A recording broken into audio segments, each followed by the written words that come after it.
What you see here are my 6 mobile suits that I decided to bring together and make into one diorama build.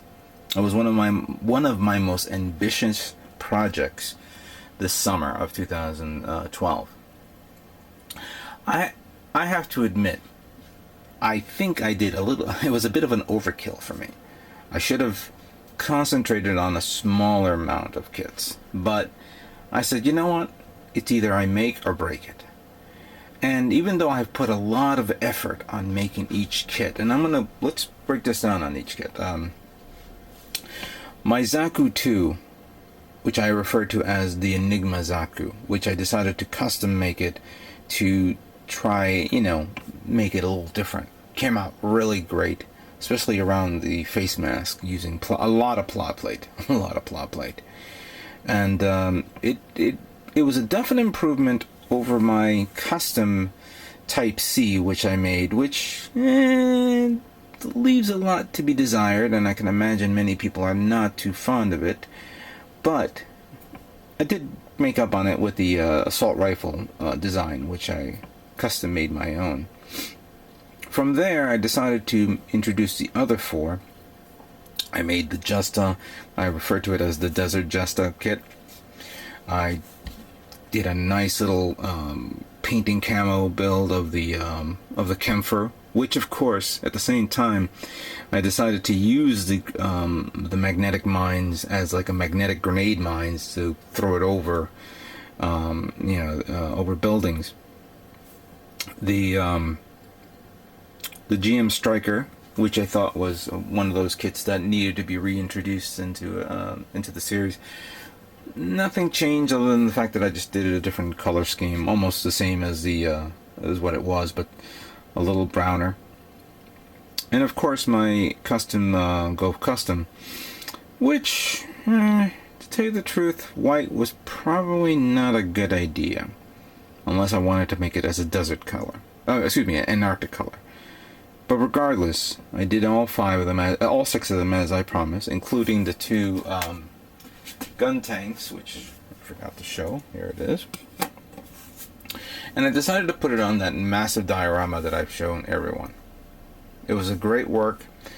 Unfortunately, I did not have time. Time was against me, and building the diorama took up a lot more time than I realized. Remember, this is my first time doing this, and building a diorama was something that I've never tried before. I would say I have experience now on how to build a diorama, but I now need more experience to put more detail into it. So, I still have the diorama. I still would probably like to work with it a bit, just not right now. The next kit that I started to build was the SD version of the H2 Normal, which of course came with the parts to make the SD H2 Double Bullet.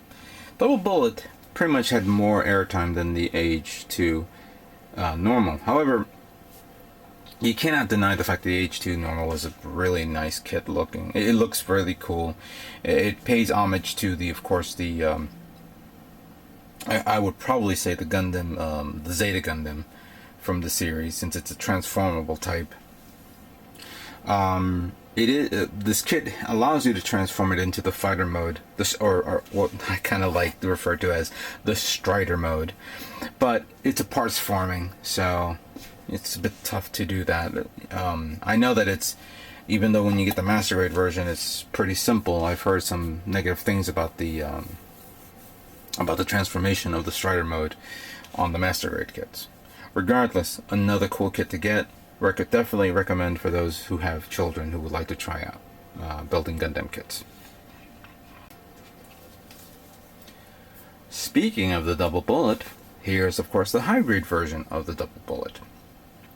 As you can see, I have it set up in a way where it's like he's shooting everywhere. I don't have any. I probably have some more beam effect parts where I can actually put it on the guns. But regardless, it is a very nice kit to see. Not very fond of the Strider mode of the double bullet, so I never decided to transform it anyway. But again, it's a cool kit to get. Very nice design. Even though we've seen the master grade version of the H2 Normal, I would like to see the double bullet version in a master grade form. Whether the Bandai is going to plan to do that or not remains to be seen. Regardless, it's a nice kit to get. Same build, just certain parts that you need to put in. But yeah, it's pretty nice. Pretty nice. I must have shocked, pissed off, and excited everybody in the Gundam community and Godzilla community when I decided to make the high-grade Danzanin mobile suit into my Godzilla custom. When I first saw the mobile suit, or the model kit itself, it pretty much said, hey, this looks like a Godzilla, or pretty much a dinosaur. And then that's what sparked my interest in making this as a Godzilla kit. It took a lot of thought, a lot of planning, research on materials like the putty. That's another thing. The putty was the thing that was going to drive me nuts, because there was light putty, there was hard putty, there was high density putty, there was putty there was paper mache, and I was looking for something that I wanted to be as strong as possible and gives me the ability to mold it in the way I see how it looks. I've tried, and fortunately I was able to find the correct one, correct amount of putty. But designing the actual scales, the tail, make sure that the tail was neatly conformed. The legs, the feet. The feet was another one that I had to be very careful on how to make it look like it has the 3 claw toes. The hands, I knew that there was no way I can change that. It was Godzilla has 4 fingers, so it has an extra digit. Big deal. But it you can see it came out really well. And when I was making the head was a bit of a problem, because even though I knew it was never going to be flexible or able to turn, the head did not look proper because it kept on looking upwards. So I had to extend the head down a bit, add an extra spinal column or spinal fin, so it can be nice and even. I have to admit, this is actually one of my favorite builds of 2012. My favorite custom builds. I've made many custom builds before, especially my Enigma Zaku was a great custom build. But this it tops it all. And I'm glad that everybody enjoyed this, watching this.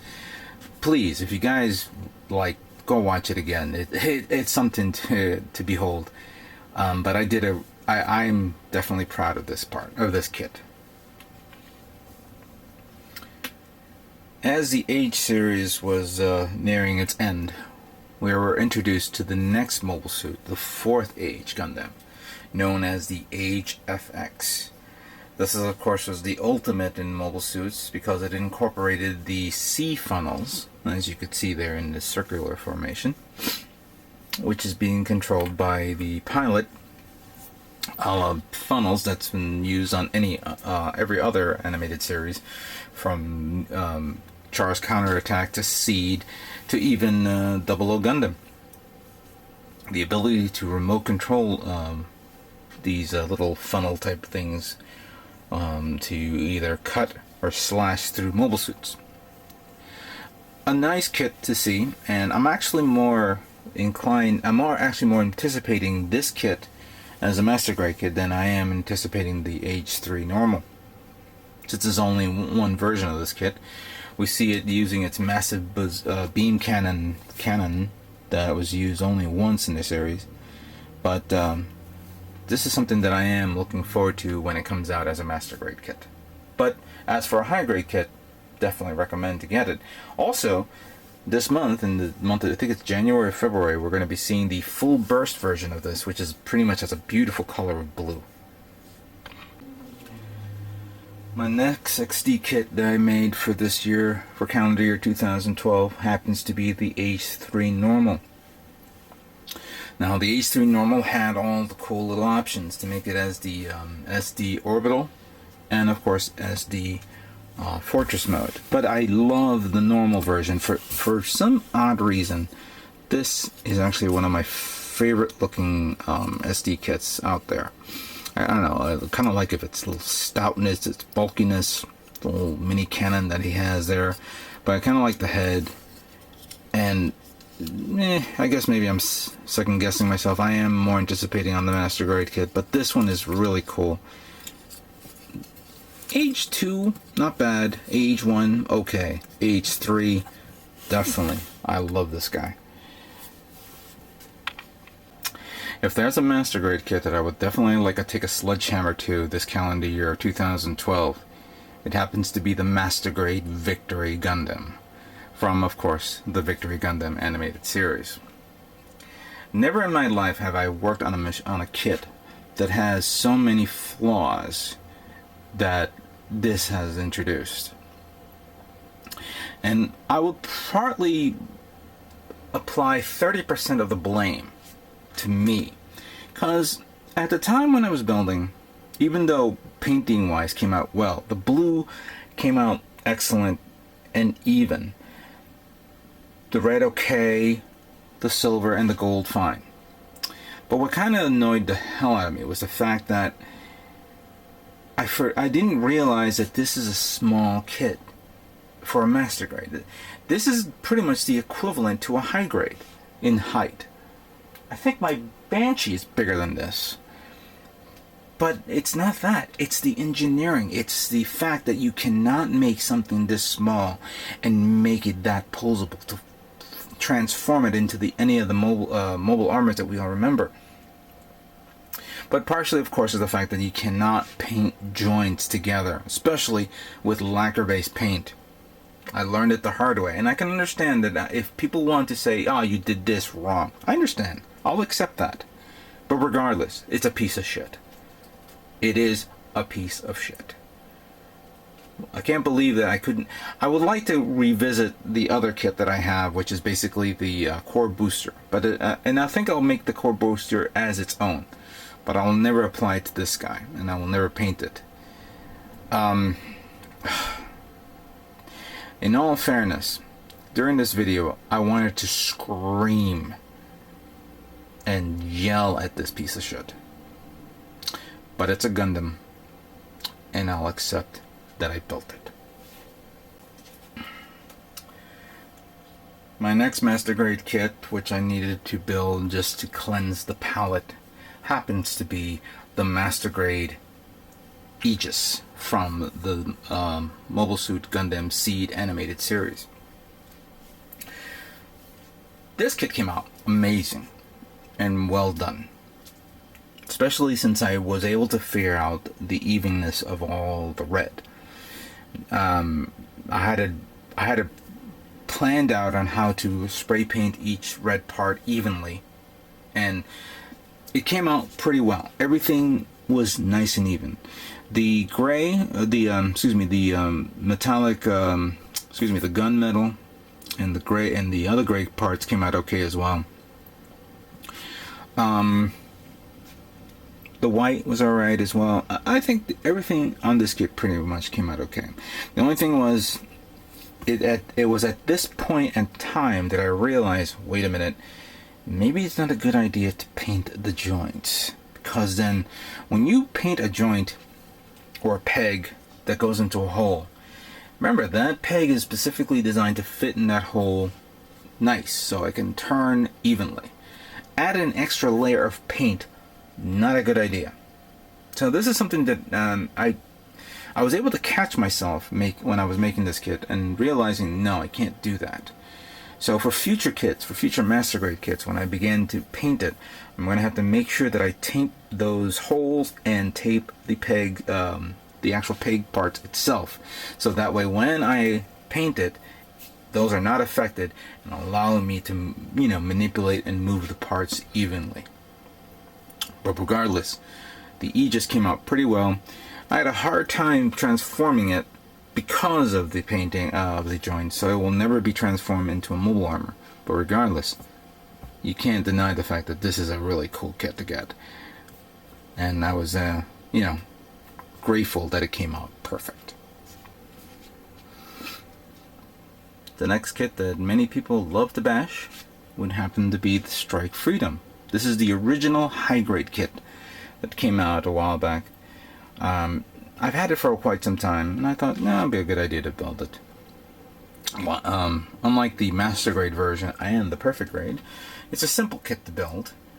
Not that difficult. I did detail a few things here and there, like gold plating the joints and the hands and the legs and the little thing in the middle. It gives you the effect parts, so it will show that the dragoons are actually flying about and getting ready to attack. You can actually bend them so that way you can actually point in a specific direction. But it was something that I've been seeing for quite some time, and I said, let me build it. Something that will be my last high grade kit for 2012. And my last kit for 2012 happens to be the most anticipated master grade kit, the 1/100 scale new Gundam VerkaToki.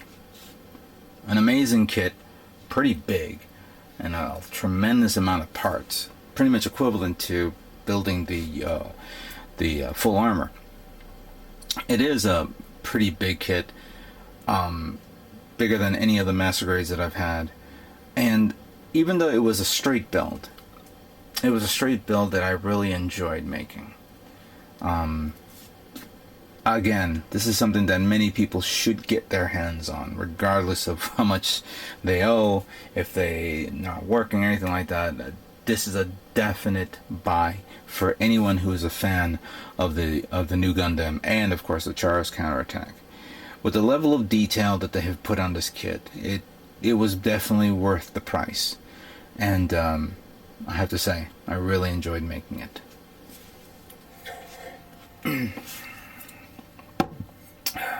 Wow, what a year.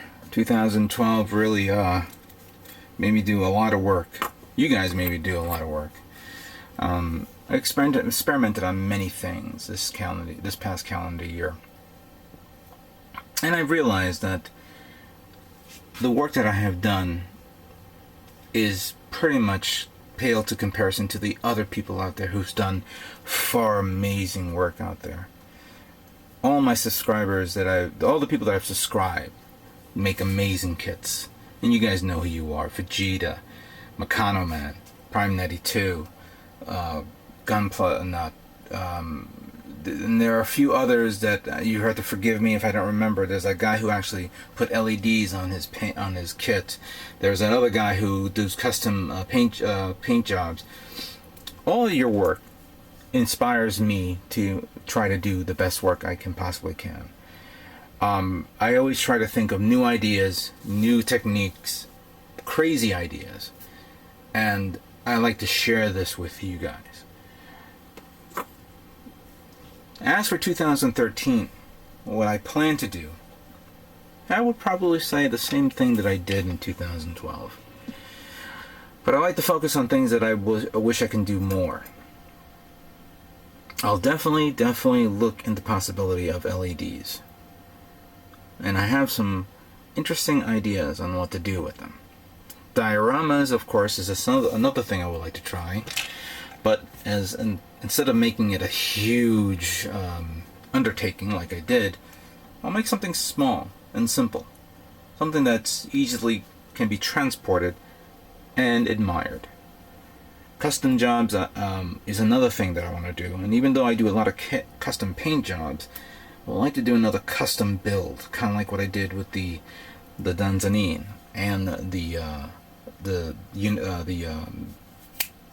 excuse me, I completely forgot, the Enigma Zaku. I will definitely want to try something that many people have tried, and specifically Vegeta. I would like to try to kit bash a kit. And I don't mean taking a sledgehammer, which I would definitely like to do on another kit that I have, but I would like to try something that'll turn a Gundam kit into something a little different. Not a minor cosmetic look. I mean completely turn it inside out and turn it into something that's off the reservation. But that is what I plan to do for calendar year 2013. And I hope you guys enjoy this journey that I'm going to do right now. With that being said, I'd like to thank you all for subscribing. I'd like to thank you all for watching. And I'd like to thank you all for sharing. And what can I say but stay tuned for more Gundam models yet to come. Take care.